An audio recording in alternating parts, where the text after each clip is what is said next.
এই ছোট্ট ছোট্ট রবার ব্যান্ডগুলো দিয়ে আমি বানাতে চলেছি বিশ্বের সবথেকে একটা ডেঞ্জার বল। তাই প্রথমে আমি দুটো রবার ব্যান্ড নিয়ে নিয়েছি। এই দুটো রবার ব্যান্ডগুলোকে একসঙ্গে জড়াতে হবে। 50টা রবার দিয়ে এখন একটা চেন করে নিয়েছি। এই চেনটা নিয়ে এখন আমি গোল গোল করে বানাবো রবারের বল। রবারগুলো জড়িয়ে জড়িয়ে একটা ছোট্ট গোল শেপ নিচ্ছি। তো গাইস, এখন প্রায় 370টা রবার ব্যান্ড জড়ানোর পরে এই রকম হয়েছে বলটা। 500টা রবার ব্যান্ড দিয়ে বলটা জড়ানোর পরে বলটা একটু ভার মনে হচ্ছে।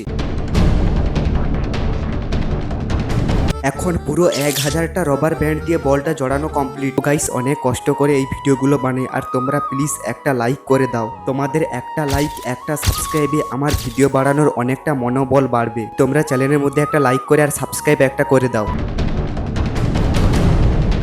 তো এখন আমার বলটা বানানো পুরোটা কমপ্লিট হয়ে গেছে। এখন বলটা বাউন্স করে দেখবো কতটা পরিমাণে ড্রপ খায়। তো গাইস, এখন শুধু দেখো বলটা কিভাবে বাউন্স খায়। নেক্সট ভিডিওতে তোমাদেরকে দেখাবো কোন কোন কোম্পানির বল কতটা বাউন্স করে।